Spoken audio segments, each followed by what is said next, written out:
A paz do Senhor, uma boa noite. Nós estamos iniciando aí mais uma live, né? Hoje é uma live especial, que é o início do livro de Oséias, né? Nós vamos ler juntos Oséias, né? Nós vamos começar, na verdade, os livros dos profetas menores. Então, sejam muito bem-vindos. Nós somos a Escola Bíblica Casa de Zadok, tá? É uma escola bíblica totalmente gratuita. Nós vamos juntos, né, ler agora os livros dos profetas menores, né? Então, nós iniciamos em janeiro esse projeto, né, de ler capítulo por capítulo dos livros.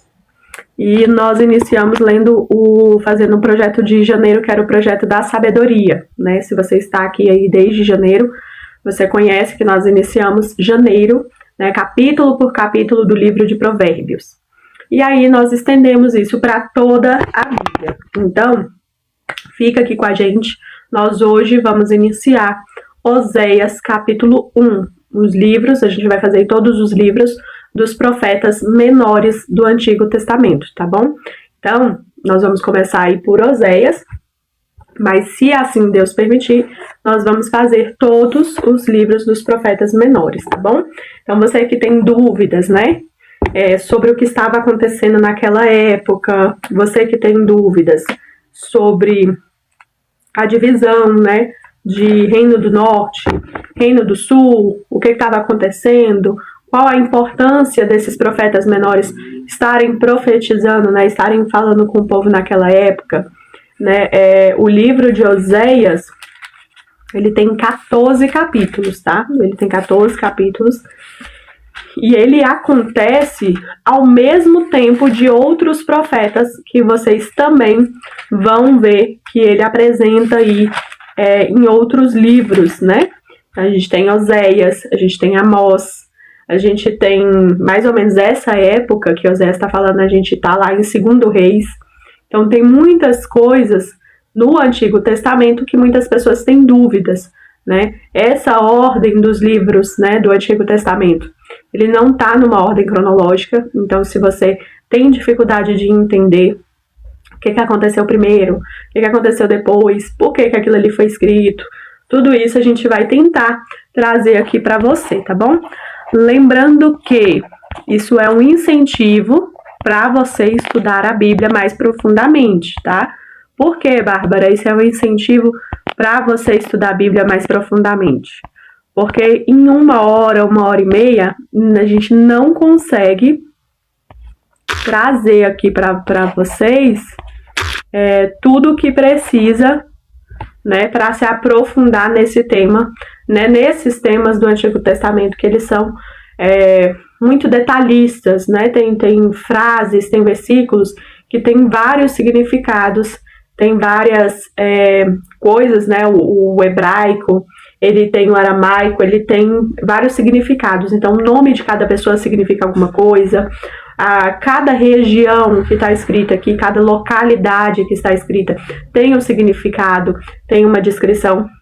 Então, sempre que você for estudar o Antigo Testamento, né, procure as palavras, procure os locais, pesquise a respeito daquele local, como que era aquele local nessa época, o que acontecia no seu contexto histórico, por exemplo, na questão da civilização, né, que eles vendiam, do que eles viviam, como que era a forma de emprego, como que era a forma de trabalho, como que era o plantio da época, como que era a colheita. Tudo que é de informação do Antigo Testamento, ele vai agregar ao seu conhecimento, né? Ele vai te ensinar algo. Então, tanto você que estuda a Bíblia para pregar, para ministrar estudo, é muito importante, mas você também que estuda a Bíblia para você ter uma intimidade com Deus, também é importante. A gente acha, né, eu não faço estudo bíblico, por isso eu não preciso procurar isso, eu não preciso saber disso. Não, muito pelo contrário.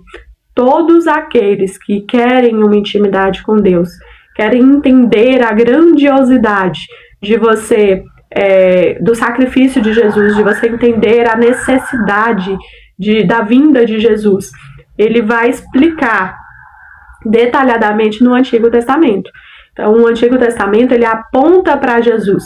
Ele mostra o quanto foi necessário para mim e para você a vinda de Jesus, né? Ele mostra o quanto é necessário, o quanto a gente sozinho, né? Eu e você sozinho, nós não somos capazes de nos salvar.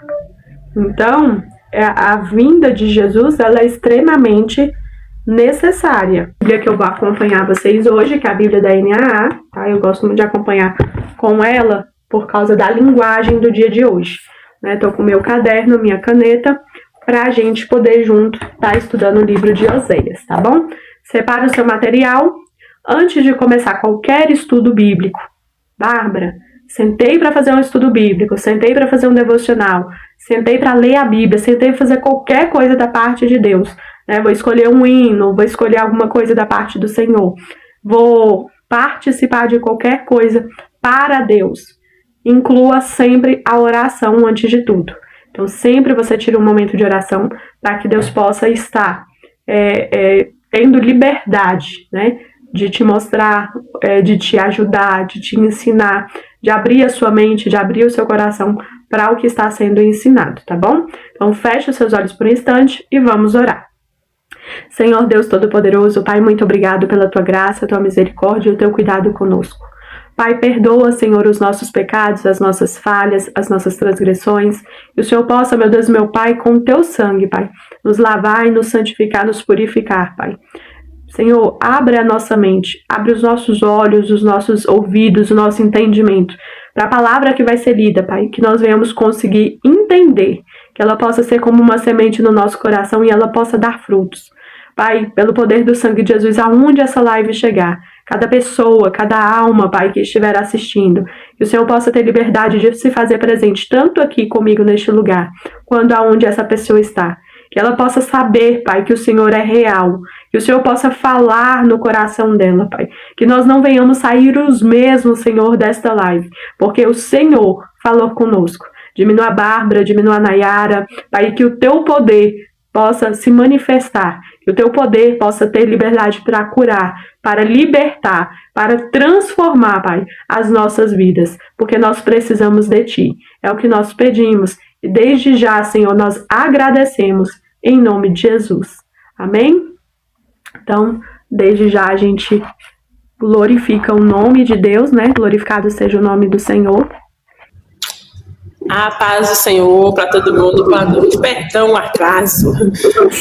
Hoje faltou só derrubar o teto, entendeu? Mas deu certo, estamos, sobrevivemos, entendeu? Estamos aqui vivos, amém? Quero saudar todos mais uma vez com a paz do Senhor, boa noite, sejam bem-vindos a essa live, né, desse livro tão maravilhoso que nós vamos começar a estudar agora, que é o livro de Oséias, né? Vamos aí começar a falar sobre os livros dos profetas menores, e vamos começar por ele, estamos começando aí provavelmente por uma ordem cronológica, vamos começar por ele, e você que está aí nos acompanhando pela primeira vez, somos a Escola Bíblica Casa de Isadora, convide alguém para compartilhar, né, para estudar juntamente conosco. Esse é um dos livros maravilhosos, é uma história linda, é história de cinema, tá, irmão? É história de cinema mesmo, assim, é o livro de Oséias, tão maravilhoso para nós estudarmos juntos e aprendermos. Então, convide alguém, pega a sua Bíblia, né, e vamos ler juntos. E lembrando que o livro de Oséias, ele faz ali parte dos livros dos profetas menores, né, e essa parte, você que está aí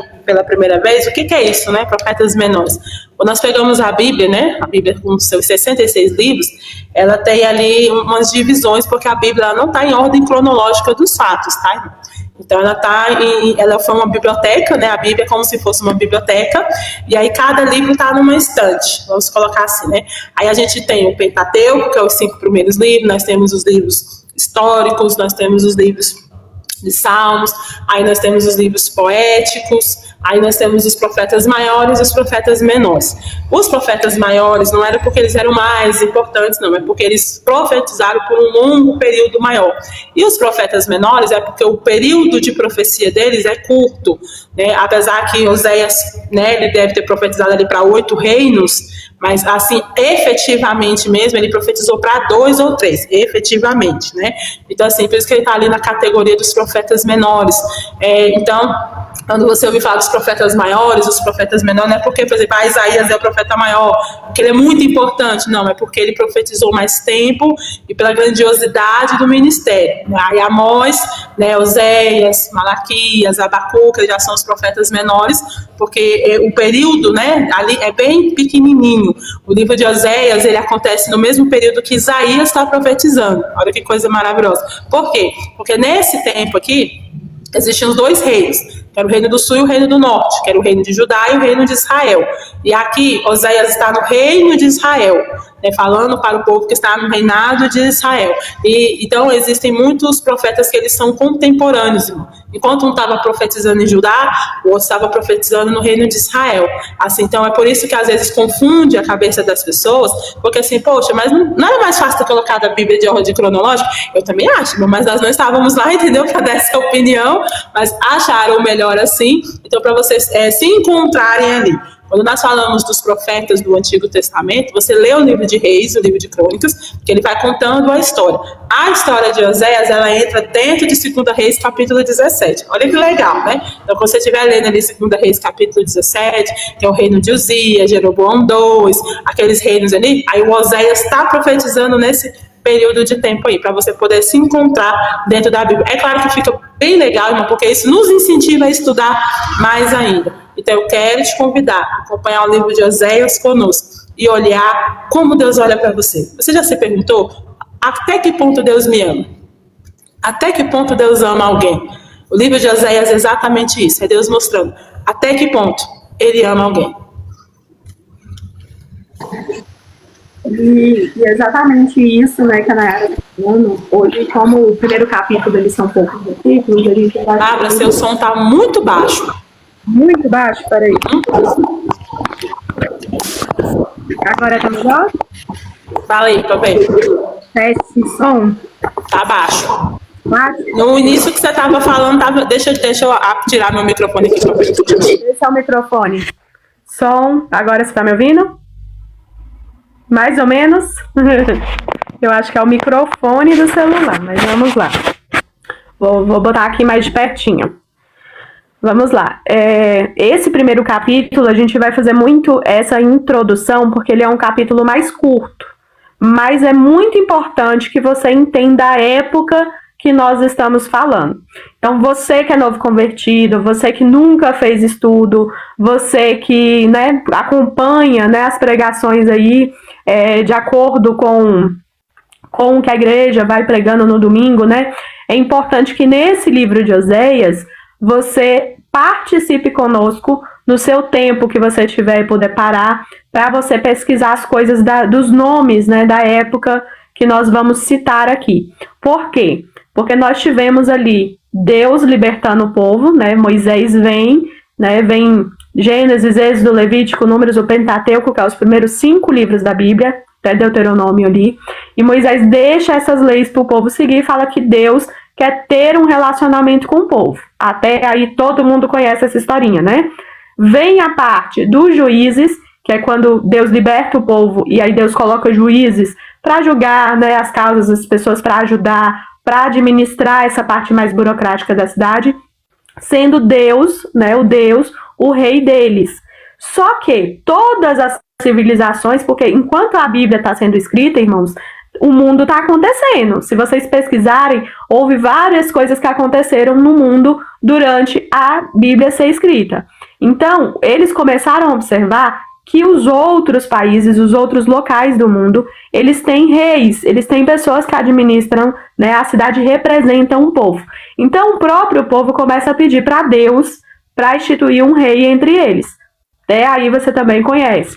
Coloca lá o rei Saul, vem rei Davi, vem os filhos do rei Davi, né, vem Salomão, tudo isso.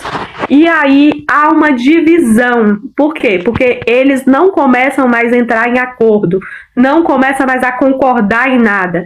E aí divide um reino só, né? Divide entre Judá, e as tribos dividem 2 para cá, e o restante vira Israel, que vira o reino do norte.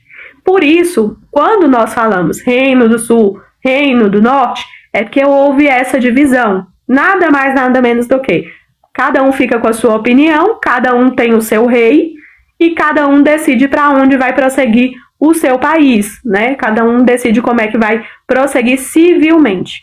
Qual o grande problema, irmão, de toda divisão? Alguém quer ter razão, entendeu? Alguém quer ter razão. Aí, o templo de Jerusalém fica lá com o povo de Judá. Fica lá, vocês não entram aqui, que agora é um reino nosso. E o reino do norte faz a capital deles em Samaria, que é onde nós vamos ler Oséias, para você entender. Então, nós estamos falando de um povo que se dividiu muito, um povo que já não segue mais os preceitos de Deus, assim como deveria seguir, porque eles não têm mais os descendentes de Levi, não tem mais os levitas no templo, eles ficaram lá no templo de Jerusalém. Então, Samaria já tem outro templo. Qual o problema de quando a gente vai construir alguma coisa do que a gente acha? A gente constrói do jeito que a gente quer. A sua casa você constrói do jeito que você quer. Quando é a construtora tem uma norma, tem um padrão aprovado ali pelo banco. Na hora que a gente vai construir no nosso terreno, a gente faz do jeito que a gente quer. Então o povo fez isso. Eles construíram o templo do Reino do Norte, lá para onde Oséias estava. Eles construíram do jeito que eles queriam. E aí é aonde vem o perigo. A gente faz do jeito que a gente quer, não necessariamente Deus aprovou, entendeu? Deus deixa você ir no caminho, ele só se retira, ele só não tá junto. Então eu vou ler os primeiros, deixa eu ver aqui, vou colocar aqui os primeiros 4 versículos e a gente vai parar para explicar, tá bom?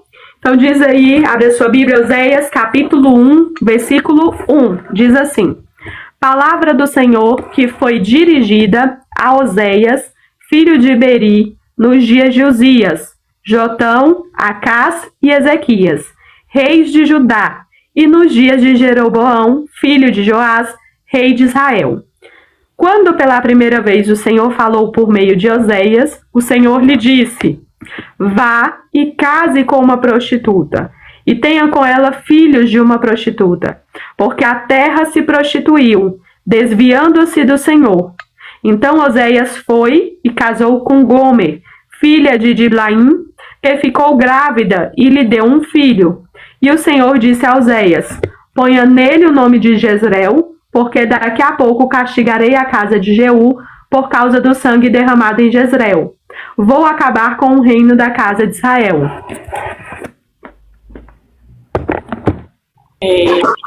Toda a informação, quando nós estivermos estudando qualquer livro do Antigo Testamento, né, a carta começa se apresentando. E aí Oséias começa a dizer Reino do Sul e Reino do Norte. A Bárbara já explicou, né, ali da questão da divisão. Por que Oséias ele é do Reino do Norte e mesmo assim ele cita os reis do Reino do Sul, né? Ele cita Uzias, Jotão, Acás e o rei Ezequias. É porque o livro de Oséias, irmão, ele é o dos profetas, né? Ele é um dos últimos que vai profetizar, porque o Reino do Norte depois ele vai ser destruído pelo reino da Síria, e ele é o último profeta. Então Deus ele já estava apontando que lá na frente Israel iria se unir de novo, ia voltar a ser um reino só, por isso que ele está para os dois reinos. E aí essa informação que ele está dando aqui, né, no final, e nos dias de Jeroboão, filho de Joás, rei de Israel. Então quando começa a profecia, né, quando começa o livro a qual Oséias está falando, quem está no poder é o rei Jeroboão. Provavelmente o rei Jeroboão II. Então esse período aqui é entre 790 e 780 a.C., né, esse período aí mais ou menos aí. E aí esse período, o que está acontecendo em Israel? Né? Quando, como a Bárbara falou, quando eles se dividiram, o templo da adoração, o lugar onde o Senhor escolheu para ser adorado, nessa divisão ele já não é mais de todo mundo, ele vai ficar com o Reino do Sul. O que acontece? O Reino do Norte ele não poderia descer, as pessoas do Reino do Norte não poderiam descer e ir para o templo mais adorar. Então eles fizeram um templo para eles. Como no Sul fica os reis, fica o templo, a regra do templo no Reino do Sul, né, que foi uma regra dada pelo próprio Deus, é que só podia trabalhar dentro ali quem era os descendentes de Arão. Só que a tribo de Levi agora está lá no Reino do Norte. Olha só, irmão, como é que é as coisas. A tribo de Levi, no meio da hora da divisão, ela ficou lá no Reino do Norte. Alguns que trabalhavam ainda dentro do templo, continuaram trabalhando. Só que a tribo em si ficou no Reino do Norte. Só que quando foram fazer um templo lá no Reino do Norte, eles não chamaram a tribo de Levi. Ou seja, a tribo de Levi foi com os bagunceiros, entendeu? Só que quando chegou lá na hora, eles não colocaram a tribo de Levi para ser sacerdote. Eles abriram para todas as tribos ter o seu sacerdote. Coisa que Deus não tinha mandado fazer. Então é aquilo, né? Tá na minha casa, mando eu. Inventaram as regras, e aí cada um pôde ser um sacerdote. Qual era o problema? Inicialmente ficou parecendo uma coisa assim, que coisa legal, agora todo mundo vai poder ser sacerdote, né? Vai vir um sacerdote da tribo de Judá, que coisa legal, abriu para todo mundo. É legal se fosse Deus que tivesse mandado. Começou bem, né? Todo mundo participando, bonitinho, abriu para todo mundo. Só que qual é o problema? O povo de Israel estava num lugar estrategicamente, ou seja, eles começaram a servir Egito, a outros lugares e tudo, e eles começaram a abrir a Israel para que viessem os cananeus, viessem os filisteus comprarem lá. E qual era o problema dessa abertura? Eles começaram a se envolver ao ponto de eles começarem a serem idólatras, adorarem aqueles deuses. Então, os próprios sacerdotes, eles começaram a ser idólatras também. Eles não tinham esse cuidado porque eles não eram ensinados como a tribo de Levi era ensinada, irmão, desde quando o Senhor fundou o templo. Então, eles não tiveram esse cuidado de se guardarem da idolatria, independente se o povo estava sendo idólatra ou não. Então, o Reino do Norte, ele começa a decair espiritualmente, porque os seus sacerdotes, eles começaram a ser idólatras. Então, como o sacerdote, ele era o exemplo espiritual, quando o povo viu o sacerdote adorando Deus, eles achavam que não tinha problema se eles fizessem a mesma coisa. E aí, eles estavam prosperando, porque o Reino do Norte, irmão, eles eram um reino rico, até porque eles tinham a maioria, né, das tribos, a maioria do território de Israel ficou com o Reino do Norte. Então, eles foram prósperos, eles prosperaram bastante. E por causa dessa prosperidade, o povo meio que se acomodou com as coisas, no sentido assim, a gente adora Deus como uma instituição, né? Eu vou lá no templo que nós fizeram um templo de marfim maravilhoso, lindamente, entendeu? Um templo muito bonito, todo adornado, e ao mesmo tempo, dentro do templo, como eles não tinham a regra que Deus deu, que era do Templo do Sul, para falar assim, vamos fazer uma coisa diferente para cá que nós não estamos imitando. Eles começaram a adornar com bezerros de ouro. Olha só, alguém teve a brilhante ideia de falar assim, a gente já adorou bezerro de ouro uma vez, pode adorar de novo, Deus não vai se importar, entendeu? E aí fizeram bezerros de ouro, fizeram um templo maravilhoso, fizeram um templo lindo, adoravam no monte que eles achavam que tinha que adorar, que era o monte da bênção, que ficava do lado deles. Estava tudo certo, tudo correto, todo mundo cada tribo podia ter seu sacerdote e tudo. Só que aí a idolatria entra o amor ao dinheiro, ao ponto dos próprios sacerdotes se tornarem idólatras. Então você imagina uma pessoa que era para ser separado para Deus, ao mesmo tempo ele está fazendo um culto para Deus, ele está fazendo um culto para Baal. As pessoas que olhavam aquilo começaram a normalizar essa situação, ao ponto, irmão, de Deus intervir numa situação de um modo extraordinariamente. É aí que Oséias entra. Porque no reino de Jeroboão era um rei muito ruim, irmãos. Ele era um rei muito ruim e muito idólatra. Ele permitia que o povo de Israel tivesse o Deus que quisesse. Falou, eu quero ser agradável para todo mundo, entendeu? Então faz isso. Como nós recebemos muitos estrangeiros, e eu quero que os estrangeiros não só venham comprar de nós, eu quero que eles fiquem aqui, porque eles trazem dinheiro. Então como é que eu vou fazer para os estrangeiros virem e ficarem aqui? Eu vou deixar que eles tragam os seus deuses e a sua cultura. E começou a fazer uma mistura. E aí, esses estrangeiros, eles começaram a corromper os sacerdotes. E aí, os sacerdotes começaram a permitir todo tipo de coisa. Então, o reino de Jeroboão era um reino em que eles adoravam a Deus, irmão, com hora marcada. Então, assim, eu vou lá, 9 horas da manhã no templo, eu adorei a Deus, eu bati o ponto, tá tudo certo. O que eu fizer no restante do dia, Deus não tem nada a ver com isso, porque eu já fiz a minha adoração a Deus. Se eu for adorar Baal, Astarote, não importa, eu já dei a minha contribuição da parte de Deus, Deus não tem do que reclamar. Era mais ou menos assim que servia o raciocínio. Então, quando você vê aqui no livro de Oséias a palavra prostituição, porque Deus comparou o povo dele a uma prostituta, porque eles estavam vendendo a adoração que era para Deus, para os outros deuses. Por quê? Porque o povo, irmão, queria assim, eu vou agradar todo mundo, porque eu quero o quê? Ser correspondido. Qual era por que se adorava Baal? porque eles entendiam que Baal era o senhor do tempo. O povo do norte vivia muito da agricultura, né, da plantação e tudo. Então, eles dependiam muito do tempo. Então, Baal, como era considerado o deus do tempo, eles achavam que Baal que mandava chuva, Baal mandava chuva no tempo certo, Baal mandava a quantidade de chuva correta. Então, o que é que eles faziam? Eles adoravam a Baal porque eles queriam a chuva. Eles tiraram de Deus essa honra, porque eles sabem que Deus é o criador de todas as coisas, e eles começavam assim, a gente adora a Deus também, e a gente adora a Baal porque uma ajudinha a mais, né? Uma ajudinha a mais, faz toda a diferença. Então, quando nós olhamos para o livro de Oséias, a gente está entendendo aqui o que é o verdadeiro sentido de prostituição para Deus.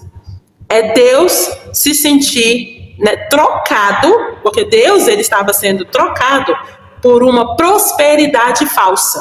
O povo estava próspero, mas é o seguinte, está chovendo, a plantação está indo bem, os gados estão comendo, da onde essa chuva está vindo? Pouco importa se era de Deus, se era de Baal, e por causa dessa prosperidade, era como se fosse uma troca. Por causa dessa prosperidade, o povo estava largando o Senhor. O povo estava se esquecendo do Senhor. E aí, o que é mais doído, que o povo escolhido dentro de Israel, para lembrar o povo que eram os sacerdotes, eles eram os primeiros a esquecer o Senhor. Eles eram os primeiros a serem corrompidos por causa dessa prosperidade. Eles eram os primeiros, irmão, a se prostituírem. Por quê? Porque os sacerdotes eram alguém separado para o Senhor. Eles não tinham esse direito, entendeu? Para falar, Senhor, está todo mundo fazendo, eu vou fazer também. Eles não tinham esse direito. Eles eram separados para o Senhor. Então, quando Deus ele olha para o povo de Israel, ele vê um povo que está se prostituindo. E aí, o que é que ele vai fazer? Ele quer trazer esse povo de volta. Ele quer exortar esse povo. Ele quer trazer a atenção desse povo. Aí é que eu acho que eu estava conversando com a Bárbara de tarde. Eu imagino Deus falando assim, olha, eu vou usar alguém, entendeu? Que vai trazer o meu povo de volta. Irmão, tinha outros profetas, tá? Nós temos Isaías dessa época, tá? Então nós temos profetas de alto nível. Aqui, o Senhor vai usar um homem que era um profeta e vai mandar ele fazer algo inimaginável.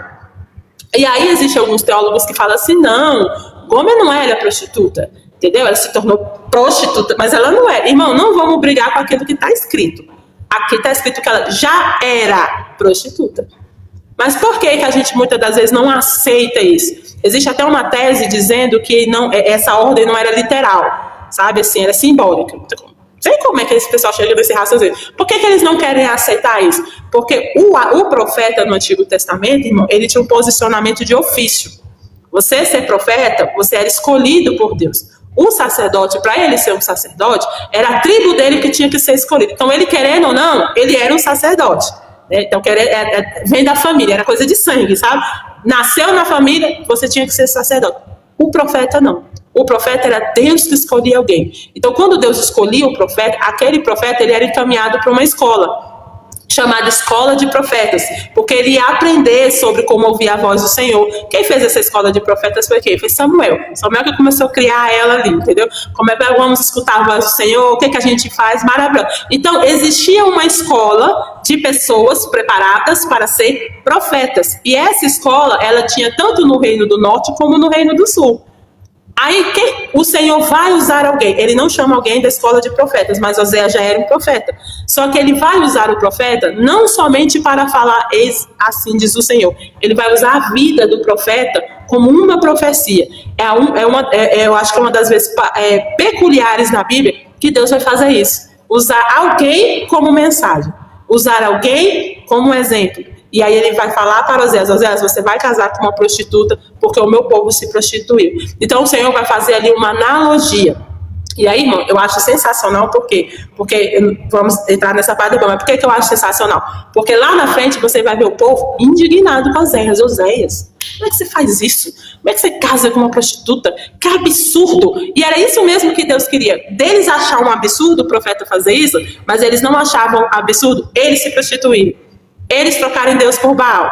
Deus estava mostrando um espelho para eles, assim, falou assim, ó, vocês acharam um absurdo o meu profeta fazer, mas vocês não acham um absurdo quando vocês adoram Baal de manhã e Deus à noite. Porque é mais fácil eu enxergar o erro do meu irmão do que eu enxergar o meu. Irmão, isso não é de agora. Deus sempre nos mostra que é mais fácil eu enxergar a prostituição do outro, o erro do outro, o absurdo do outro, do que eu enxergar que eu estou trocando a glória de Deus por alguém que pode fazer chover. Então, nós vemos aqui no livro de Oséias como o povo era hipócrita. O povo porque todo idólatra ele é hipócrita. Por quê? Porque ele só pensa nele. Ele só pensa no bem dele, ele só pensa para ele. Então, o livro de Oséias, irmão, ele não serve para religioso.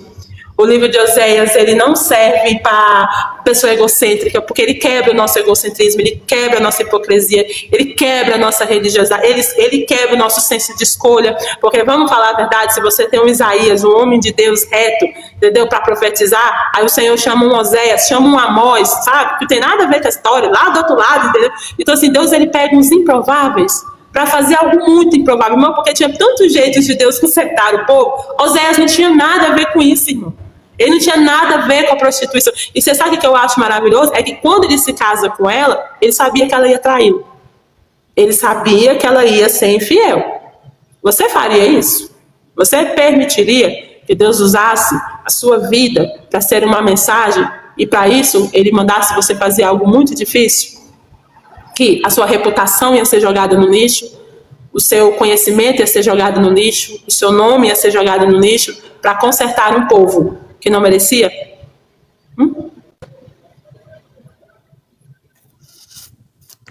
Vê se você está conseguindo me ouvir. Tá melhor?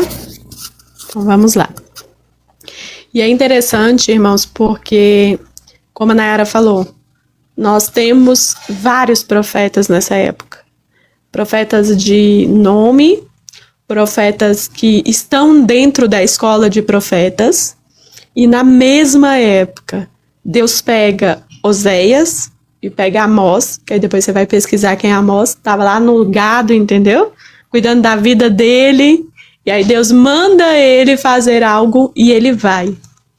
Então, Oséias é o mesmo raciocínio, aonde não tem espaço para Deus falar, né? Mesmo que seja uma casa de profetas, mesmo que conheçam a Bíblia de Gênesis a Apocalipse, mesmo que, sabe, sejam doutores, experts, Deus ele vai procurar aonde tem espaço para ele falar. E Oséias ele se dispõe, né? Porque a Bíblia aqui, nós lemos juntos aqui, ó, nos primeiros versículos, versículo 2, quando pela primeira vez o Senhor falou por meio de Oséias, o Senhor lhe disse, vá e case com uma prostituta. Como a Nayara está falando, ele aceitou conscientemente fazer algo, porque o Senhor estava falando com ele. E essa é uma das principais diferenças que vai fazer a diferença na sua vida. Deus pode passar uma vida inteira falando com você. Você pode participar de todos os cultos, todas as pregações, tudo.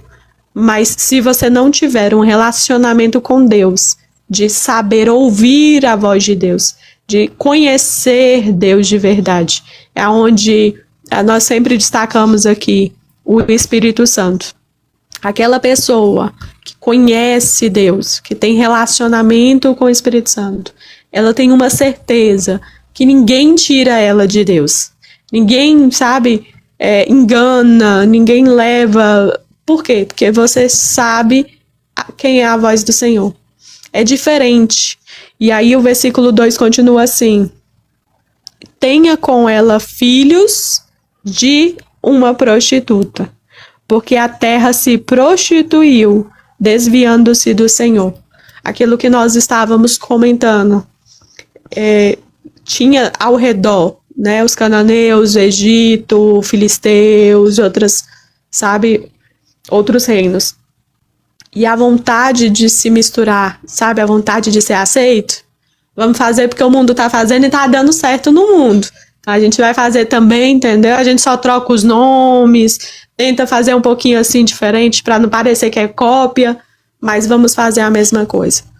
Um dos maiores perigos não é porque está dando certo, é que Deus está naquilo ali. Um dos maiores erros desse povo não era porque tinha prosperidade que Deus estava ali. O templo era de marfim, havia prosperidade, mas havia também uma falta de misericórdia muito grande. Nós vamos ler, né, no restante do livro, e aí ele vai continuar assim: então Oséias foi e casou com Gomer, versículo 3, filha de Diblaim, que ficou grávida e lhe deu um filho. E o Senhor disse a Oséias: ponha nele o nome de Jezreel, porque daqui a pouco castigarei a casa de Jeú, por causa do sangue derramado em Jezreel. E eu vou parar aqui, eu vou ler o versículo, deixa eu ver, 5 e 6. Mas depois eu vou pedir para a Nayara explicar melhor sobre a casa de Jeú. Versículo 5. Naquele dia quebrarei o arco de Israel, no vale de Jezreel. Gomer ficou grávida outra vez e deu à luz uma filha. Então o Senhor lhe disse a Oséias: ponha nela o nome de Lo-ruamá, porque não voltarei a ter compaixão da casa de Israel, para lhe perdoar. A casa de Jeú, né? Jeú foi um rei ungido pelo Senhor para ficar no lugar de Acaz. A casa era muito ruim, Deus precisava ali fazer vamos dizer, um limpa, né? E aí o Senhor o Senhor manda ungir Jeú. E aí Jeú se coloca no poder, faz o limpa. Inicialmente, irmão, ele faz tudo o que Deus mandou. Ele tira os idólatras do poder, ali no Reino do Norte. Só que o que acontece? O que acontece com Jeú? E aí fica uma lição para quem é líder. Deus deu uma ordem para ele.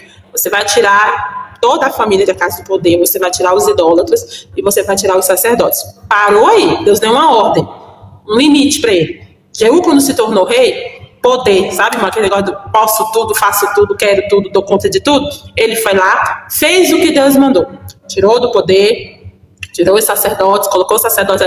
Só que aí ele começou, irmão, fazer um limpa geral. Sabe aquela pessoa que está amargurada com todo mundo que ele estava amargurado, ele aproveitou e matou todo. Ele matou muita gente no Vale de Jezreel. Muita gente que não precisava matar. Por causa do quê? Da sede de vingança. Sabe aquela pessoa assim, eu vou defender as coisas de Deus, entendeu? Só que Deus falou para ele o que é que ele ia fazer.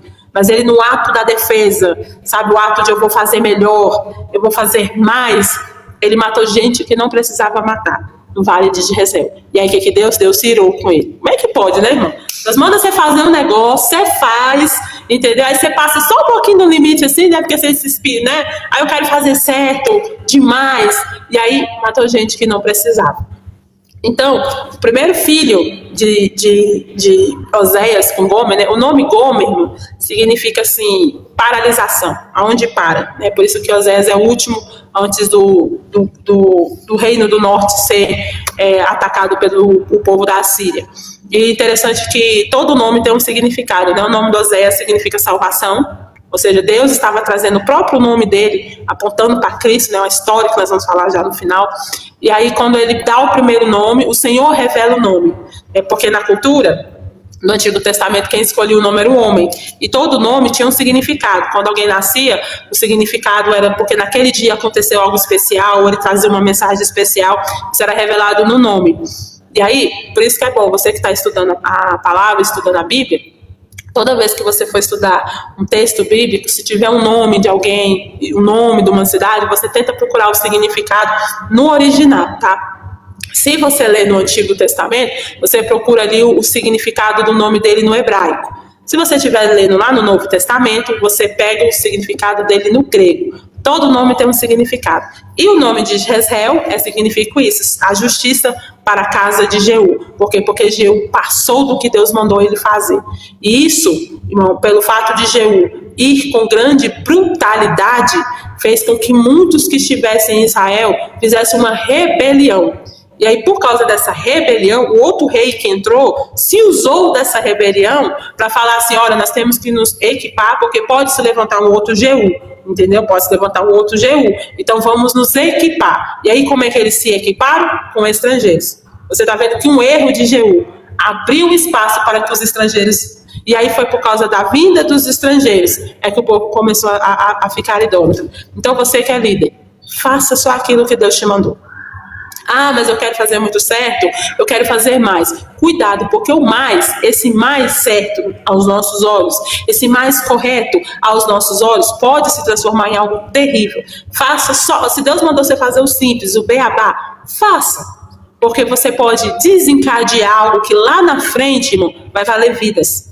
Foi o que aconteceu. Por isso que o Senhor vai entrar com uma ação na casa de Jeú. O Senhor não esqueceu. Por mais que quando ele entrou, foi amando de Deus. Ele não entrou, irmão, não. Ele entrou amando de Deus. Mas o que ele fez? Porque ele usou o quê? Ele usou a mensagem de Deus. Não, eu estou fazendo em nome de Deus. Entendeu? Porque Deus mandou. Tome muito cuidado com isso. Não use o nome de Deus.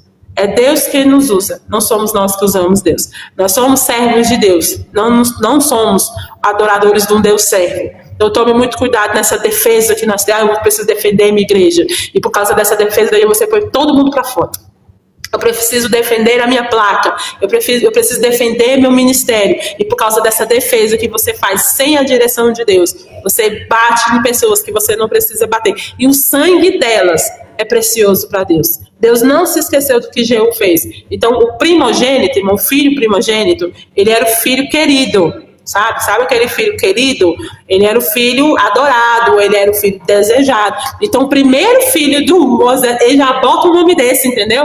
Um nome de quê? Um nome de juízo. Deus estava trazendo juízo. E mais uma vez, o Senhor estava usando Oséias, estava usando o casamento de Oséias, estava usando a família de Oséias como um exemplo. E assim, é um exemplo, irmão, muito doído. Porque você imagine aí, nós estamos falando de uma época em que o homem, ele era o homem da casa, era o nome da família, ele era o nome da descendência. Você imagina o que significava para um homem judeu casar com uma prostituta? Não tinha explicação. Você imagina o povo de Israel falando assim, o que Oséias tem na cabeça com tanta virgem aqui em Israel, com tantas meninas de Deus, as meninas puras. Ele vai numa casa de... Porque quando a Bíblia fala assim, pegue uma mulher das prostituições, ele está falando das casas de... Ele teve que ir lá, irmão, lá na casa da prostituição, pegar e trazer uma. E aí, ele vai e tem filho com ela. E esse filho que ele tem, ele vai trazer um nome de juízo. Você imagine para um homem judeu, nessa época aqui, profeta, num lugar onde a aparência valia muito, porque o reino do norte era o reino da aparência, da prosperidade, da religiosidade. Então você imagine, tudo isso. Aí vem um profeta e casa com a prostituta. Aí esse profeta, Deus vai usar ele. Você imagina as pessoas ouvindo, falando assim, sério, que é esse que Deus está usando? Esse homem que tem a casa desse jeito? Esse homem que a casa dele é assim? Então assim, hoje você ser testemunha, eu estava até falando isso com a Bárbara hoje, é muito bom quando Deus nos usa para ser testemunho de bênção. Eu quero que Deus me use exemplo, entendeu? Eu estava lá embaixo, o Senhor me colocou lá em cima, eu estava no emprego ruim, Deus me colocou como gerente de tudo, é muito bom. Agora, e quando Deus, Ele quer te usar para algo, porque o Senhor chama isso de extraordinário, porque quando você obedece, para Deus é extraordinário. Quando você obedece, para Deus é extraordinário, porque a Bíblia fala que foi a primeira vez que Deus falou com Oséias. A primeira vez, irmão, que Deus veio falar com o homem. Você imagina o que ele estava esperando? Nossa, Deus vai abrir os céus, entendeu? Vai vir anjos e querubins, vai vir falar comigo, como falou com Isaías, que ele viu os céus abertos. Fala com Oséias, vai casar com a prostituta, Oséias. Olha, irmão, não sei se ele ia querer ver se Deus falasse com ele direito, não. Porque quando Deus vem falar com ele, Deus dá uma missão dessa para ele. Para mim, irmãos, essa é uma das histórias marcantes do Antigo Testamento. Porque como é que um homem desse, num reino desse, se propõe a passar por isso, para trazer uma mensagem da parte de Deus? Não bastava ele falar assim, olha povo, você está se prostituindo. Ele tinha que viver aquilo ali. Ele tinha que sentir a troca, ele tinha que sentir o que era você ser trocado e aquilo ali doer nele como estava doendo em Deus. É como se Deus falasse assim, profeta, eu vou fazer você se sentir como eu me sinto. Irmão, para mim isso é uma honra. Deus compartilhar com alguém. Assim, eu vou mostrar para você como eu me sinto quando Israel se prostitui. Porque a Bíblia diz que doía em Oséias a infidelidade. Porque ele amava ela. Então assim, ele sentiu, Deus permitiu que um homem sentisse a dor da troca, a dor da ausência, a dor da rejeição, ao ponto para ele poder falar para Israel, Israel, você não tem noção do que você está fazendo, porque é muito fácil, irmão, quando a gente fala da boca para fora. Deus fez ele sentir a mensagem. Deus fez ele sentir a dor. Para ele falar assim, sente o que é ser rejeitado. Sente o que é você ver a sua amada te trocar por um nada, que não pode dar nada e te maltratar. Sente, Oséias, isso. Para você poder falar a mensagem com grande poder. Então você que quer ser usado por Deus, você está preparado para isso? Você está preparado para o Senhor fazer você sentir a mensagem? De você ser uma pessoa, de você sentir a dor do outro ao ponto de doer em você também, de você sentir as lágrimas do outro ao ponto de você chorar também, para você poder entender, para você poder passar a mensagem com grande perfeição, porque ele poderia, irmão, só chegar lá na praça, bater na palma, gente, se reúne aqui que eu tenho uma mensagem de Deus, entendeu? Ó a casa de Jeú, Deus vai entrar com providência por você. Não, o Senhor fez ele ter um filho amado. Irmão, era uma honra você dar o nome pro primogênito. Sabe que aquilo que é o homem esperar, ele tem um filho, ele fala, chegou a minha hora de brilhar, vou botar um nome no menino. Aí vem o Senhor e fala, nem isso eu vou te dar esse direito.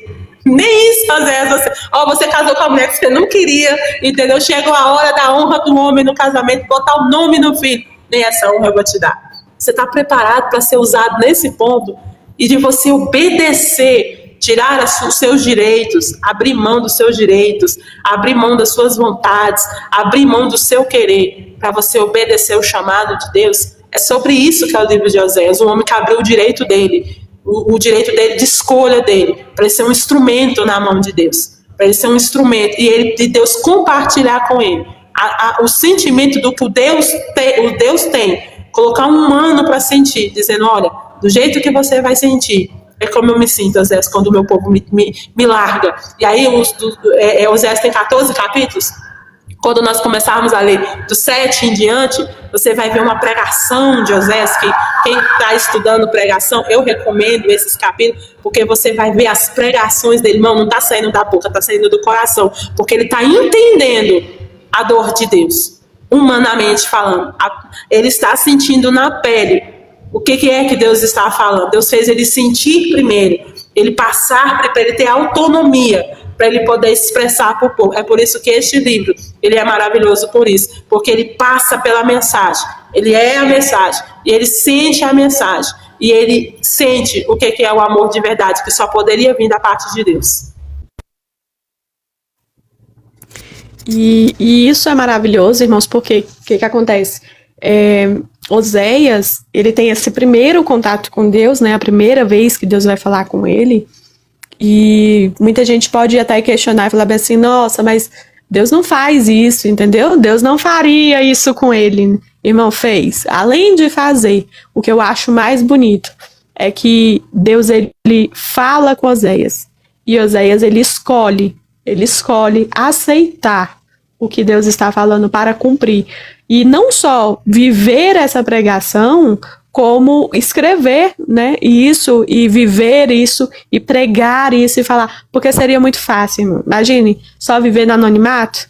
Se você só vivesse, entendeu? Passou só por ali, ninguém ficou sabendo, entendeu? Além de ser uma vergonha, né, que ele iria passar, a pessoa, se fosse, a lição fosse só essa, né? Você vai lá, escolhe, você casa, você passa por isso, mas você não conta pra ninguém. Não, mas Oséias, ele escolhe ouvir Deus, ele escolhe cumprir o que Deus está falando. E ele aceita que seja escrito isso. E ele prega sobre isso. E ele vive uma das experiências mais extraordinárias que pode se viver, que é você aceitar, se diminuir. É muito lindo hoje nas músicas, né, nas pregações. Eu quero me diminuir, entendeu? Para que Deus cresça. Eu quero, né, que Deus reluza, que Deus faça um milagre, porque eu sou muito pequeno diante de Deus. Irmãos, como a pastora Nayara falou, você aceitaria você ser a pregação? Você passar por um ato vergonhoso, humanamente vergonhoso, mas com um princípio espiritual muito grande. Porque foi isso que Oséias fez. E aí, ele passa por isso e ele dá um nome para o primeiro filho. Ele dá o nome do primeiro filho, aí você fala assim, não, tá tudo certo, né? Ele tá casado, ele fez tudo pela mulher, ele está tendo filhos, né? Porque filhos no Antigo Testamento é a herança do Senhor. Deus está abençoando porque ele está tendo filhos. E aí vem a segunda filha.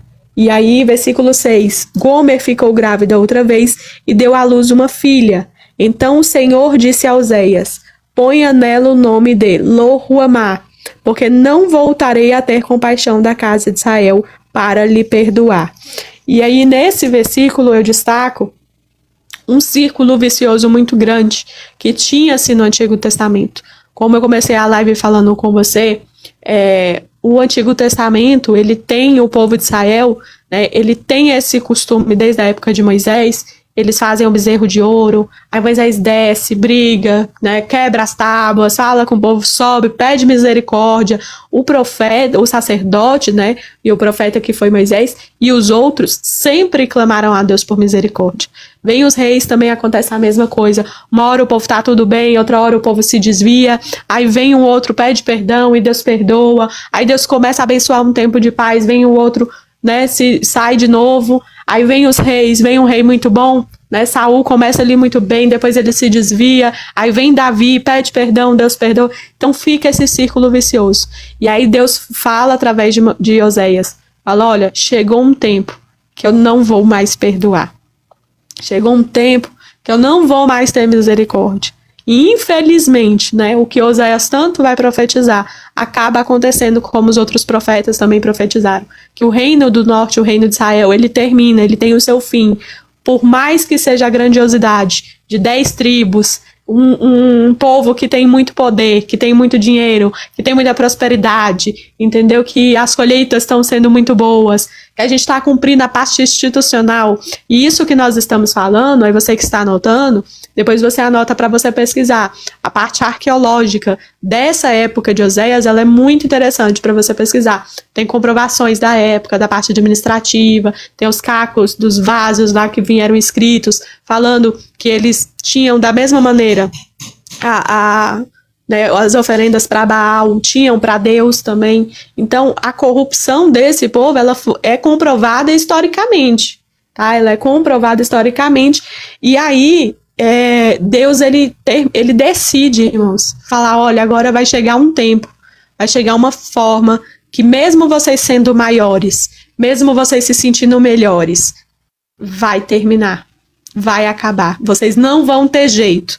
E isso é muito triste, irmãos, por quê? Porque na realidade de hoje, nos tempos de hoje, isso acontece na minha vida e na sua vida. Existem pessoas que ela tem um tempo em que Deus está insistindo. Já viu aquela pessoa? Deus está falando, Deus chama de volta, aí chama 10 vezes, aí fala com você, aí você vai e volta, aí você depois já não quer mais, meio pé na igreja, meio pé no mundo. Existe um tempo em que Deus fala que terminou. E aí, quando Deus fala que terminou, irmão, aí tudo acabou. O povo assírio toma conta de tudo, a Babilônia toma conta de tudo, por conta de um povo que se arrependeu, ainda, graças a Deus, pela misericórdia de Deus, o reino de Judá ainda sobrevive. Mas se eles não tivessem, né, tido esse pensamento de se converter dos seus maus caminhos, de voltar para o Senhor, talvez nem eles tivessem a oportunidade se não tivessem se voltado para Deus. Mas qual é o maior perigo que eu destaco disso, irmãos? A pregação de Oséias. Pode parecer que está tudo bem. Pode parecer que você está cumprindo todos os rituais institucionais, tá dando dízimo, você tá tomando a ceia, você tá cumprindo o horário, você tá indo pros cultos no domingo, parece que tá tudo bem. Só que o relacionamento com Deus, a intimidade com Deus, ela não é mais a mesma. A prostituição, muitas das pessoas acham, né, para os dias de hoje, que a prostituição é só algo muito alarmante. Irmãos, a prostituição, ela começou para este povo nos pequenos detalhes. Ela tá no meu dia a dia, ela tá no seu dia a dia, quando você deixa de fazer algo para o Senhor e divide o seu pensamento, divide o seu coração, divide, às vezes, no seu trabalho, se você vai ser uma pessoa fiel a Deus ou correta. Sabe, eu destaco muito aqui isso, o jeitinho brasileiro, ninguém tá vendo, entendeu? Vou fazer aqui porque ninguém tá vendo. Deus, ele mostra no livro de Oséias que ele estava vendo tudo aquilo. Por mais que ele não tivesse tomado medidas, porque uma das coisas que me chamou muita atenção nesse livro de Oséias é que Deus, ele mostra várias vezes no Antigo Testamento que Faraó só fazia o que fez, né? Que veio as pragas do Egito, que veio tantas circunstâncias que só vieram com a permissão do Senhor. Então, esse povo mesmo eles sendo idólatras a Baal, fazendo coisas nos templos, eles estavam fazendo porque Deus estava permitindo. Não quer dizer que Deus estava concordando, mas Deus estava permitindo, ainda por misericórdia, na esperança de que esse povo se convertesse dos seus maus caminhos. Mas eles continuam, e Oséias, de uma forma, né, ele vive isso, irmãos, que ele vê que mesmo ele fazendo tudo corretamente, mesmo ele fazendo o melhor dele, nada adiantava. A mulher, ela não deixava de querer fugir, de querer se prostituir, de ter uma mudança na vida dela. A Bíblia não fala que depois disso tudo ela vai mudar, mas ela continua. E Oséias não desiste. E aí nos versículos próximos, ele vai falar assim, versículo 7. Porém, da casa de Judá eu terei compaixão, e o salvarei pelo Senhor, seu Deus, porque não o salvarei pelo arco, nem pela espada, nem pela guerra, nem pelos cavalos, e nem pelos cavaleiros. E aí todo mundo acha, né, que Deus viria para... Depois... Pode falar. Perdão. Não, pode terminar. Eu vou só até o versículo 9. Depois de ter desmamado Lo-Ruamá, Gomer ficou grávida mais uma vez, e deu à luz um filho. E o Senhor disse, ponha nele o nome de Lo-Ami, porque vocês não são o meu povo, e nem eu serei o seu Deus. E aí, deixa eu, né, que eu olhei na anotação, mas deixa eu corrigir o nome que eu falei. Jeú, ele acabou com a casa de Acabe, não foi Acaz, foi Acabe, né? Foi ele que mata Jezabel, corrigir. E aí, quero agradecer de novo o pastor Ivanildo, né, que ele mandou uma mensagem de uma observação aqui interessante. Senhor, pastor, obrigado, tá aí nos acompanhando, nos ajudando. Ele falou que a Gomer, né, quando diz assim que pegue das casas de prostituição, também pode ser entendido que ela era uma sacerdotisa. E aí piorou. Coitado do Oséias. Ele falou que quando se falava das casas de prostituição, as prostitutas, elas também eram sacerdotisas, idólatras. Então, ó, irmão, agora que eu fiquei com mais dó do Oséias ainda, entendeu? Obrigada, irmão, por essa informação. E aí, essa parte que ele, né, que o Senhor diz sobre Judá, irmãos, é interessante por quê? Porque você pode perguntar, poxa, por que Deus está falando assim, olha, eu vou guardar Judá, mas não vai ser pela espada, não vai ser nem pela guerra e nem pelos cavalos. Porque parece que há um favoritismo da parte de Deus, né, com Judá. Na verdade, irmão, Judá, primeiro que Judá não foi tão corrompida como Israel foi. Existiram alguns reis de Judá, né, que tiveram misericórdia, e por causa disso também Deus teve misericórdia, e também porque seria desse reino de Judá que viria o Salvador. Então Deus tinha que, vamos dizer assim, cuidar dessa descendência, porque viria a descendência de Cristo através dela. Ela não poderia ser destruída. Mas então como é que Deus vai cuidar dela? Aí ele vai falar, olha, não vai ser nem pela espada e nem pela guerra. O Senhor vai levar eles para o cativeiro. Mano, olha que legal, entendeu? Deus vai pegar eles lá do cativeiro, que é o cativeiro babilônico, né? E lá eles vão ficar 70 anos. É o jeito de Deus preservar a descendência de Cristo, levando eles para o cativeiro da Babilônia. Essas 10 tribos, irmão, eles foram dizimados, né, pelos assírios. Os assírios vieram, acabaram com eles, né, ao ponto mesmo assim de não ficar quase nada. Tanto é que até hoje eles falam que é muito difícil você reunir essas 10 tribos, né, os descendentes dessas 10 tribos, né, porque foi uma coisa assim, e o que sobrou, a Babilônia chegou também, quando pegou o reino de Judá, pegaram eles também. Então, o que sobrou ali do reino do norte, os poucos que sobraram, eles foram tentar para ir para Judá, mas Judá não aceitou por causa que eles eram idólatras. Empurrou eles lá para cima de novo, entendeu? Então, assim, esses reinos do norte serão os samaritanos lá na frente, tá, irmão? Os descendentes, né, que vão ficar na Samaria. Então, assim, esse reino, ele não foi, vamos dizer assim, Deus não teve a mesma misericórdia, né, como teve com Judá, exatamente, irmão, ao ponto do que a idolatria chegou. Mas o Senhor deu tempo deles se arrependerem, né?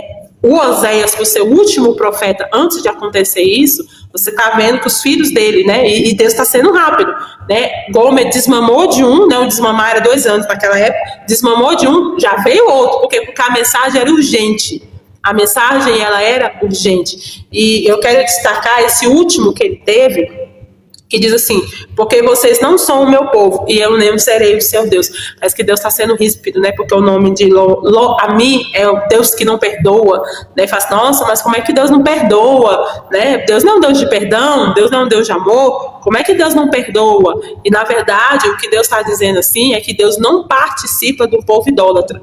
Por quê, irmão? Porque Deus, ele não se divide, sabe? Deus, ele não se divide. Não tem como eu dizer que sou de Deus se eu não cumpro o que Deus manda. E uma das coisas que Deus não abre mão, irmão, é do espaço da adoração do meu coração.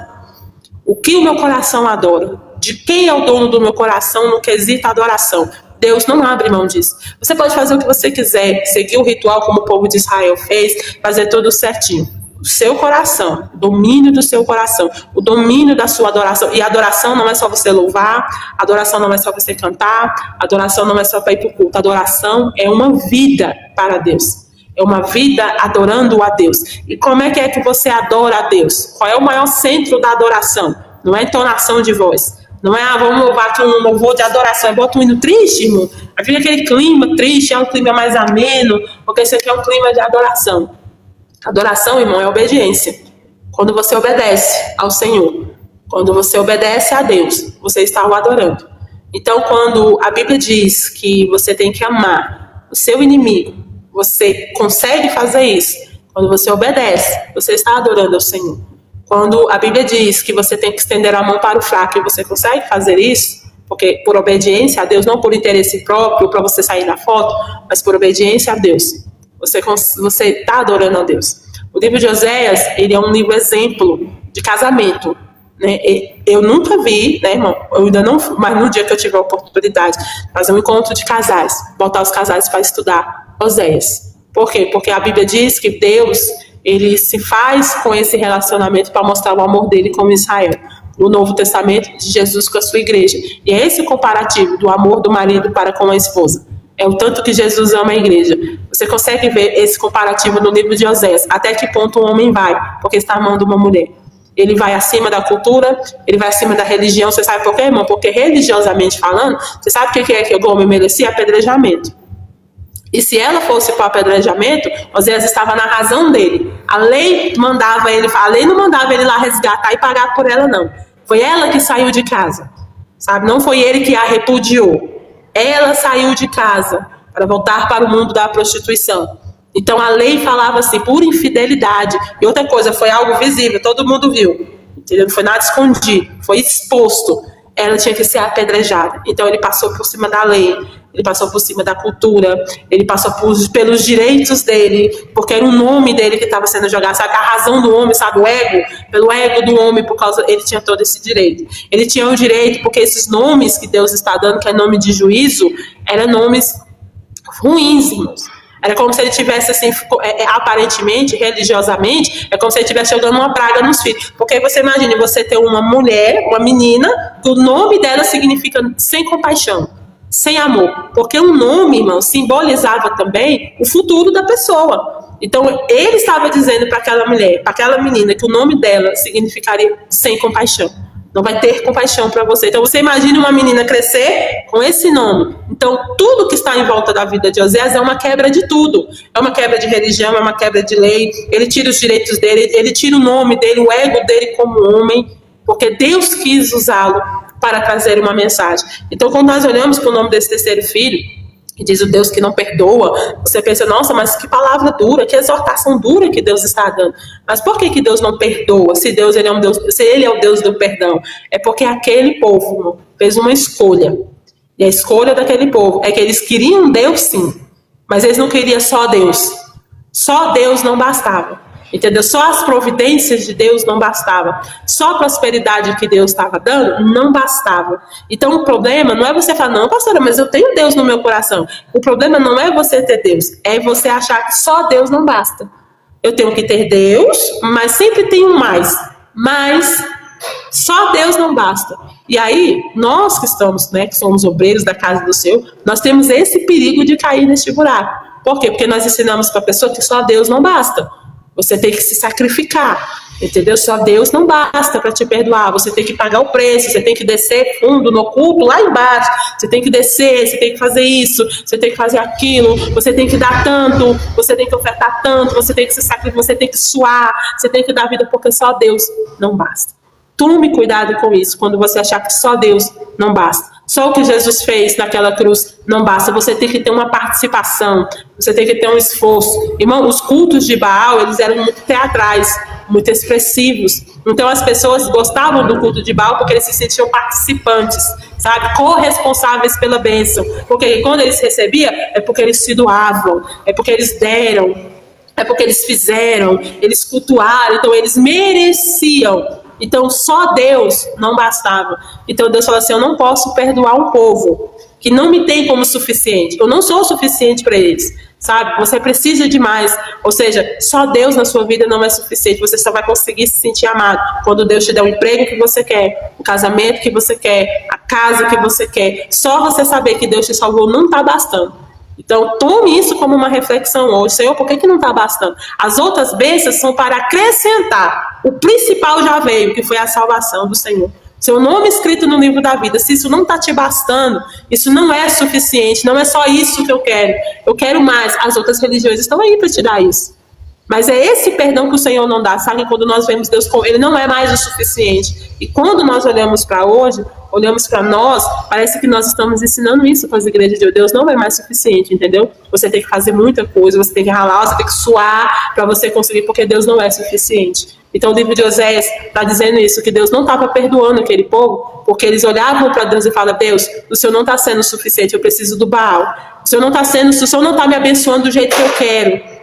O Senhor não está me prosperando do jeito que eu quero. O jeito que Deus está abençoando não estava sendo suficiente. A pessoa queria mais. E aí, para Baal, isso não era problema nenhum. Então, tome cuidado para você não olhar a bênção de Deus e falar, eu mereço mais. Eu quero mais. Você olhar para o casamento que Deus te deu e você falar assim, Senhor, eu mereço mais. Não é suficiente o que o Senhor está me dando. Porque isso aborrece Deus. Isso aborrece Deus. Você olhar para a bênção que Ele te deu. A porção que Ele te deu e você falar assim, eu mereço mais. Porque Deus, o que o Senhor está me dando não é suficiente. Tome muito cuidado, porque você pode estar aborrecendo Deus. Você querer, você pedir é uma coisa. Agora, você desejar muito além do que Deus está te dando, porque Deus quer te dar aquilo e você achar que você merece mais, porque Deus está sendo injusto, porque o tanto de crente de Deus que você tem, você merece muito mais. Então, lembre-se dessa história de Oséias. Entendeu? O que esse homem fez para merecer, irmão, uma mensagem dessa? Ele não fez nada. Mas mesmo assim, ele escolheu obedecer. E é interessante, irmãos, aí eu quero destacar nesses 3 versículos que nós lemos juntos, que no primeira vez que nasce o primeiro filho, né, nós temos aí um espaço mais ou menos, vamos contar pelo tempo de desmame, de 6 anos, né, porque é de 2 em 2 anos. Então tem o primeiro filho, e a tradução ela vai falar bem assim, versículo 3, ficou grávida e lhe deu um filho. No versículo 6, ele vai falar que Gomer ficou grávida e deu à luz uma filha. Não vai falar que Gomer deu a ele uma filha. Então, a interpretação, tá, irmãos? Até então, da Bíblia, nos faz entender que o primeiro filho era de Oséias. Possivelmente, né, interpretando as traduções originais, possivelmente o segundo e o terceiro filho, a terceira filha, vem com esses nomes porque eles não eram filha de Oséias. Não era o povo de Deus, não era filha de Oséias, não merecia compaixão, porque a Bíblia vai dizer em vários versículos, mais de 20 vezes em Êxodo, que o Deus teve compaixão do seu povo, né? Tem compaixão, pai tem compaixão de um filho. Então, ela não ter compaixão por ela, seria dizer que Oséias não tinha ela como filha. Então, possivelmente, entende-se que a segunda e a terceira filha de Oséias não era filha legítima, né? Mas ele assume como filha, assim como Deus nos assume. Qual o maior perigo de tudo isso que Oséias está trazendo para a gente aí na própria vida dele? Sabe aquela história? Eu quero os benefícios, eu quero o nome, sabe? Eu quero o nome de Deus. Gomer, ela tinha um nome de Oséias, ela tinha um nome dele como profeta, como homem, como judeu, como tudo, mas ela não queria o cumprir o papel dela como esposa, como mulher, ser fiel, estar naquele casamento como deveria estar. E o povo, ele estava fazendo isso com Deus, como a Nayara falou. O povo, ele fazia as suas ofertas a Deus, né, cumpria o seu papel institucional, mas isso já não bastava para o povo. Por quê? Porque Deus nunca foi, irmãos, um empregado nosso, nunca foi um servo nosso que você, olha, hoje essa situação ela não tá boa, entendeu? Meu filho amanheceu doente, o meu trabalho não é o trabalho que eu quero, aconteceu uma situação que eu não quero, aí eu vou cultuar a Deus, porque se eu pedir, entendeu? Se eu subir o monte, se eu pedir, se eu fazer tudo certinho, aí Deus vai vir, ó, 2 estralar de dedo, vai resolver pra minha situação e vai fazer o que eu quero. Deus nunca foi isso para o povo. Ele sempre foi um Deus que queria ter um relacionamento conosco. Mas ele nunca se colocou neste lugar de empregado, de servo nosso. Ele sempre teve o lugar e o espaço dele bem claro. Ele sempre disse, olha, eu não divido o meu espaço com ninguém. Eu não divido o meu altar com ninguém. Por quê? Porque eu quero ter um relacionamento. E isso é muito perigoso.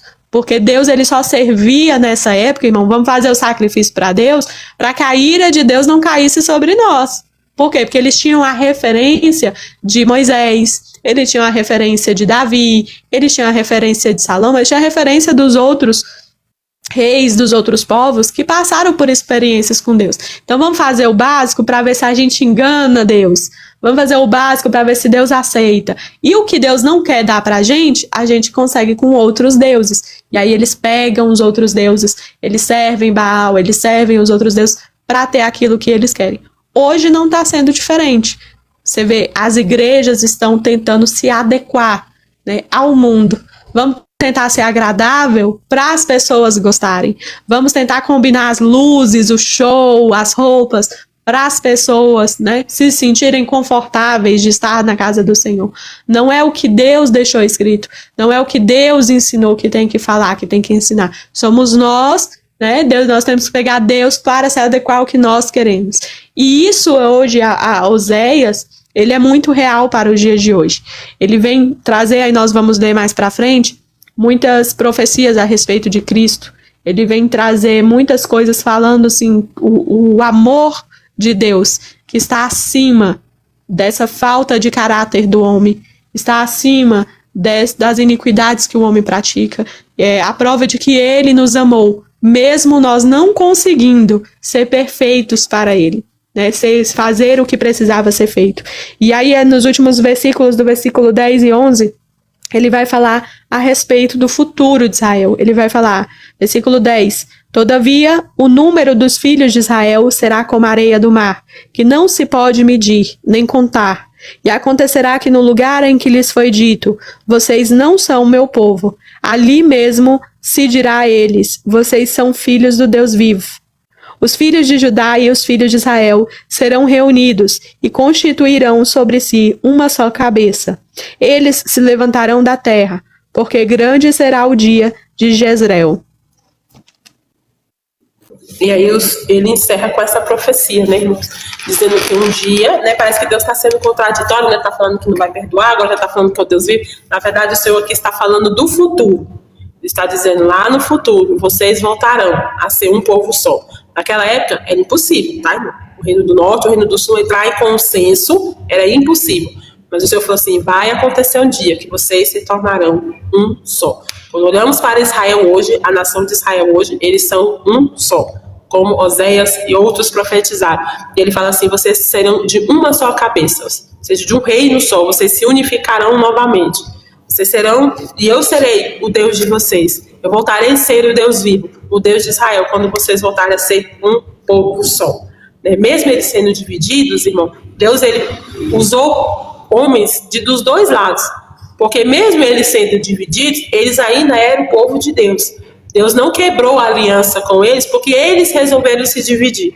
Eu acho interessante isso, porque lá na frente, por causa dos samaritanos, os judeus eles vão falar assim, ó, somos nós que somos da aliança, vocês são sujos, vocês se misturaram, problema de vocês. Aí vem Jesus e se revela como filho de Deus por uma samaritana. Ou seja, Deus ele não quebra a aliança dele por causa das nossas divisões, por causa dos nossos apontamentos, entendeu? Jesus, a primeira vez que ele diz com os lábios dele, eu sou o Filho de Deus, foi para uma mulher samaritana. Então, assim, quando você olha para Deus, ele levanta homens dos dois reinos. E às vezes ele levantou um profeta para ficar indo e voltando, tá? Para falar de um lado e do outro. Profetizou tanto para um lado como para o outro. Por quê? Porque o reino de Judá achava assim, não, nós somos os puros, o templo está aqui, entendeu? Então, então Deus tem que ser só nós. O reino do norte fala, não, nós somos a maioria, entendeu? Nós somos a maioria, então Deus tem que estar aqui. Só que eles ainda eram o povo de Deus. Então, por isso que Deus se levanta para falar com eles dois, porque Deus ele não entra, irmão, nas nossas divisões. E é isso que eu acho maravilhoso, entendeu? A gente se divide e fala, então Deus vai ficar no meu grupinho. Deus vai ficar do meu lado, Deus vai ficar no meu grupo. A gente não entende que Deus ainda também é do outro. E aí vai se passar o tempo e o povo ainda vai continuar com isso. Olha, eu não converso com você, entendeu? Porque você é de Samaria, quem mandou vocês se dividirem, o problema é de vocês, Deus só quis a nós, o Senhor só preservou a gente, não preservou vocês. E aí vem Jesus e fala assim, então, eu vou falar com os não preservados. Com os não santos e não com os não limpos primeiro. Então, assim, Jesus ele não entra nesse debate, sabe, irmão, de Jesus é só nosso, Jesus vai falar só com os que nem eu, que pensa que nem a mim, eles que são diferentes e tudo. Aí nós nos dividimos e achando que Deus entra no meio dessa divisão. E aí Deus vem e fala, Oséias, eu vou ser o povo deles. Eles vão se unir novamente. Querendo ou não, eles vão se unir novamente. Eles vão brigar, eles vão fazer... Eu vou fazer eles com que eles sejam unidos novamente. Eles vão se unir. Eu serei o Deus deles. Aí termina assim. Porque grande será o dia de Jezreel. Daí o Senhor fala, por que o Senhor fala de Jezreel? Jezreel foi um campo de batalha, né, que Jeú fez quando ele mata Jezabel. Né, que ele entra para matar Jezabel. E aí quando o Senhor fala assim, grande será o dia de Jezreel, é quando o Senhor fala assim, que quando ele vai acabar com a idolatria do povo. Né, porque Jezabel, ela é o símbolo da idolatria. Né, lá no livro de Apocalipse fala do espírito de Jezabel. E quando fala do espírito de Jezabel, não é um espírito vaidoso porque pinta olho, tá, irmão? É um espírito idólatra. Era quando a idolatria se tornava, sabe, como se tornou dentro de Israel, institucionalizada. Ela chegou ao ponto de ser normalizada. Ela chegou ao ponto de ser normal, ao ponto das pessoas acharem normal ter o culto de Deus com o culto de Baal. Ao ponto dos sacerdotes fazerem um culto que coubesse os dois, que é a pior, irmão. Entendeu? Eles sentarem e falam assim, ó, cabe os dois aqui, entendeu? Tranquilamente. A gente faz o culto na hora de um, depois do outro. Um dá o se Deus está pedindo vinho como oferta, cevada e trigo, Baal também, você traz os dois, nós dividimos no meio, um pouquinho para um pouquinho para o outro, nós alegramos os dois lados. Então, essa idolatria institucionalizada, Deus aí vai falar assim, quando o meu povo se tornar um e se voltar para mim, a primeira coisa que eu vou fazer é quebrar essa idolatria institucionalizada. Nós vivemos em um país hoje que existe essa idolatria. Nós temos esse tipo de idolatria institucionalizada, um tipo de idolatria de homens, de ego, de comando. Eu estava vendo um vídeo de um aniversário de uma igreja, né, e as pessoas com bandeirinhas com o nome da igreja, eu sou dessa igreja, com muito orgulho, com muito amor, nossa, pensa que coisa mais linda, e por causa dessa igreja a gente se doa, se faz isso, se faz aquilo. Se você tem esse pensamento, tudo bem, mas você já parou para pensar que esse orgulho de pertencer a uma instituição, sabe, esse orgulho de falar assim, olha, a minha instituição é tradicional, nós estamos há tantos anos assim, sabe, aquele orgulho institucional, sabe, mas no fundo isso é uma idolatria. Nós idolatramos convenções, nós idolatramos placas de igreja, nós idolatramos sistemas religiosos, entendeu? Nós largamos Cristo para colocar as nossas regras, os nossos entendimentos, o nosso entendimento acerca de Cristo e abraçamos e brigamos por aquilo. Então, a idolatria naquela época também era desse jeito, sabe? Era tão institucionalizada que ela era normal, era normalizada, estava tão enraizado, que era tão normal, que era tão comum, que todo mundo fazia, que não tinha problema nenhum. E tinham se esquecido da raiz de adoração verdadeira. Que Deus, ele não entra no meio dessa história. Então ele falou assim, quando eu juntar o meu povo, eu consertar o meu povo, eu vou tirar deles essa idolatria.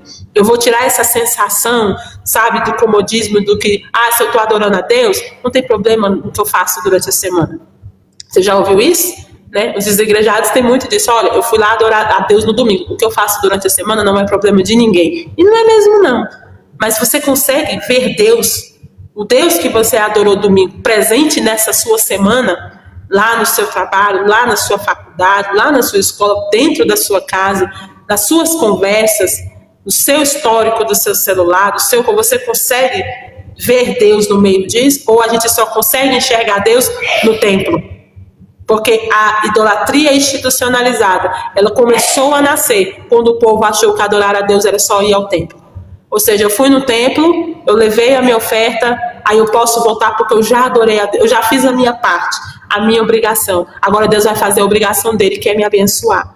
Nós temos que tomar muito cuidado com isso, porque quando nós achamos que nós vamos ao culto, adoramos a Deus, e porque eu estou indo, Deus é obrigado a alguma coisa, a idolatria já está começando a ficar institucionalizada dentro do meu coração.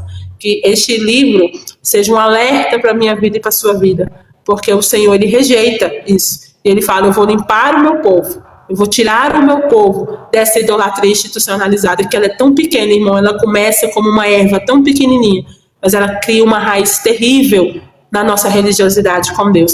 Peça para o Senhor nesse momento, Senhor, tira isso de mim, arranca isso de mim e faz eu adorar somente o Senhor, o Espírito em verdade. E é isso, nós vamos finalizar, né? Nós vamos orar, agradecendo a Deus pelo capítulo de hoje. É só o início desse livro maravilhoso. Se você puder, não perca, né, as lives às 10 horas. Provavelmente na quinta e na sexta nós não teremos live, tá? Mas não perca os dias. Quando a gente não puder estar aqui às 10 horas, sempre a gente vai colocar, se você perder, lá no YouTube, tá? Para você acompanhar. E o que eu acho interessante, irmãos, é que pode ter todo mundo esquecido. Nós estamos aqui no livro de Oséias, 700 e poucos anos antes de Cristo. Passa-se ali um tempo de 400 anos de silêncio. E Deus, ele não se esquece. Antes dele ir para a cruz, antes dele cumprir tudo que tinha que ser cumprido, ele larga os discípulos, ele pede para os discípulos irem comprar alimento, comprar alguma coisa, porque talvez os discípulos não entenderiam, não cabia dentro do raciocínio deles se lembrar disso, de que ele falou que um dia aquele povo seria povo dele, de que um dia ele não se esqueceria, né, que o mesmo lugar que foi capital, Samaria foi capital da idolatria, foi a capital onde Israel se perdeu, onde as 10 tribos se perderam, aonde eles dividiram o altar com Baal, aonde Deus não bastava, aonde eles se prostituíram por conta de dinheiro, por conta de status, por conta de, luxo, por conta de tudo que o mundo oferecia. Deus, ele não se esqueceu da promessa. E ele volta nesse mesmo lugar.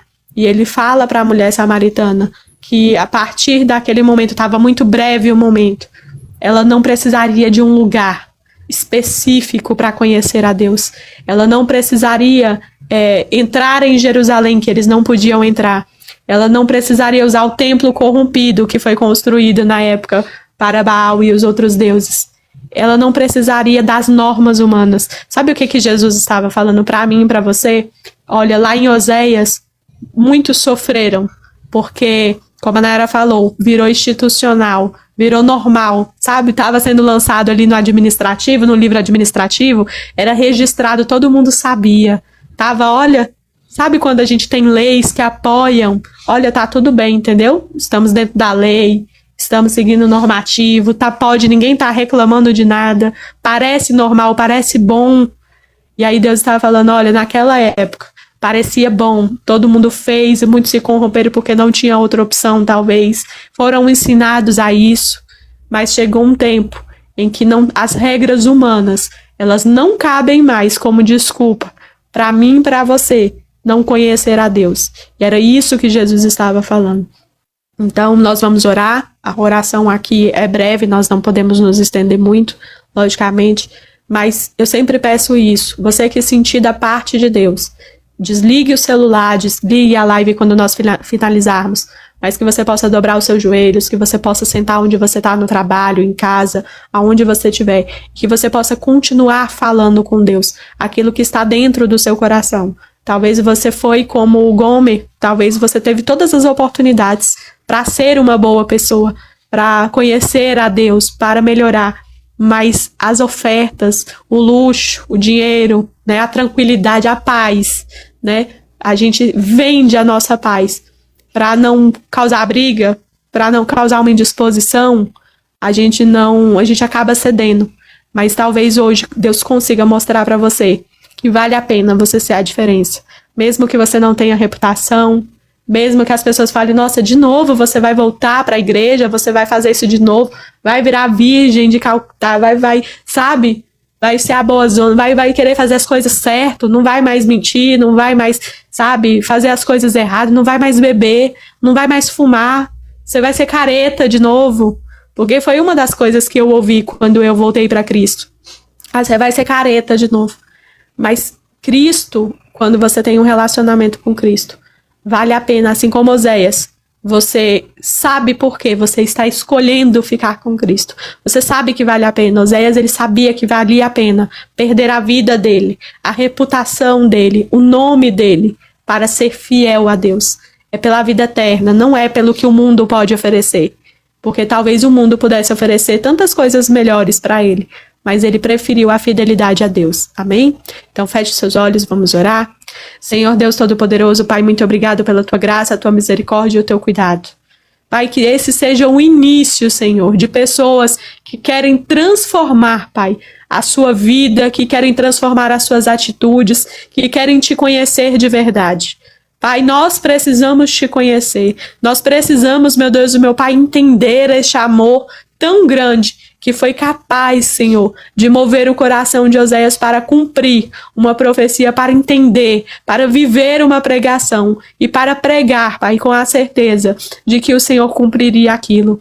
Senhor, nos ensina a sermos capazes de ser instrumentos vivos da Tua palavra, de vivermos, Pai, contigo, de ter um relacionamento, Pai, não momentâneo, não por status, não por momentos bons, Pai. Não, meu Deus e meu Pai, para evitar a sua ira. Pai, que nós possamos entender que o Senhor não é, Pai, um serviçal nosso, um empregado, mas é o nosso Deus. Que nós possamos entender a profundidade de ter um relacionamento contigo. Nos ensina, Espírito Santo. Continua a trabalhar na nossa mente, no nosso coração. E aonde tiver, Pai, uma pessoa que quer reconciliar, que quer conhecer o Senhor como Senhor e Salvador, escreve o nome dela no livro da vida, traz ela de volta, levanta pessoas ao redor, Pai, para que possam ajudá-la, para que possam pegar ela pela mão, Pai, e que possam ensinar, meu Deus e meu Pai.